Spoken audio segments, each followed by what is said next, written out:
Hi everyone, my name is Christopher Skinner. I'm starting a channel on business models and the psychology involved in building great business models. This is something I've been doing for 20 plus years, and I'm fascinated by the topic. I find that business models are not efficient if they don't include people models, and meaning people specifications, some type of way of being able to quantify how people think, how people make decisions. One of the things I've been recently fascinated with is Edwards Deming. He was considered to be the father of quality, and I'm not going to repeat his history. He went to Japan right after World War II, and in 1950 gave a very important speech, and the Japanese took it to heart.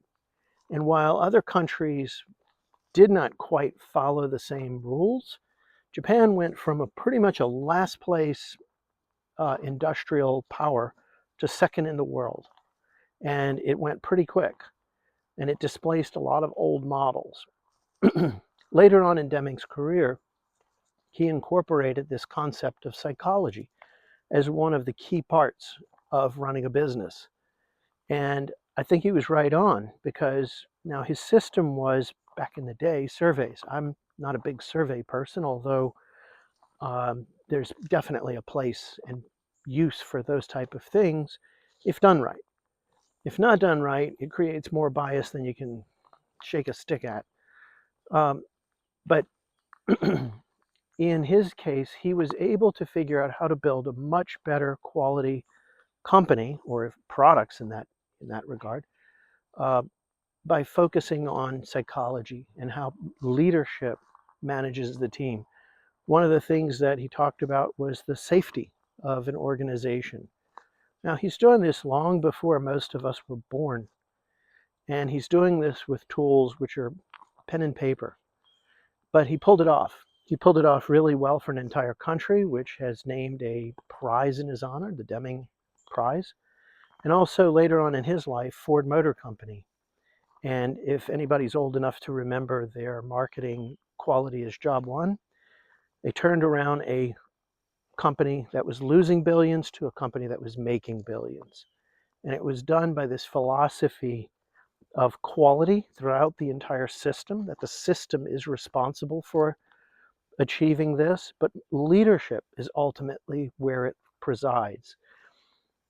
I believe he said something like 95% of the business model is the responsibility of leaders. He blamed little on the workers because leaders are the ones making decisions. It's funny because that number is amazingly close to Gerald Zaltman's 95%, which is our decision making largely occurs in the subconscious. So something to be said, not that just two numbers just happen to be randomly close, but that deep down, a lot of what makes a business work is a leader, and a lot of what makes a business work really well is a leader making great decisions. It's not hapless. We've scored 1.3 million businesses in our system by looking at leadership of companies in North America. And only 6%, which happens to be the same number that McKinsey and Company cites in Beyond Performance 2.0, they actually might cite 9%.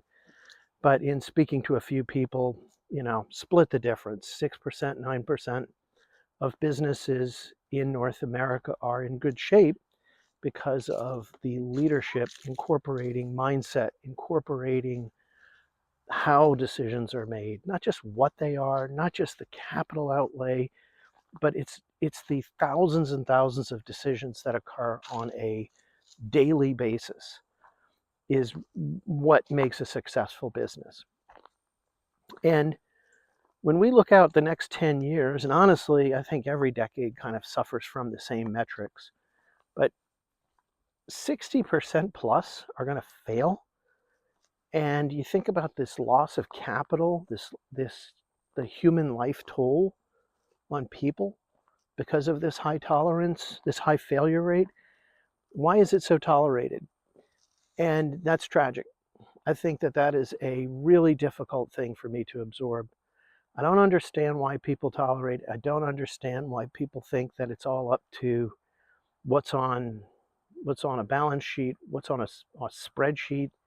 But there's something else that's not being measured that's really holding a lot of us back. And I'd love to hear more from people watching this, what they think it is. I personally think my bias is it's the psychology of decision making. And this is something I plan on pursuing in this channel for quite some time. I'm curious to see what other people think about Deming and what's his importance today and how important psychology is to business model decision making. I welcome your thoughts. Thank you.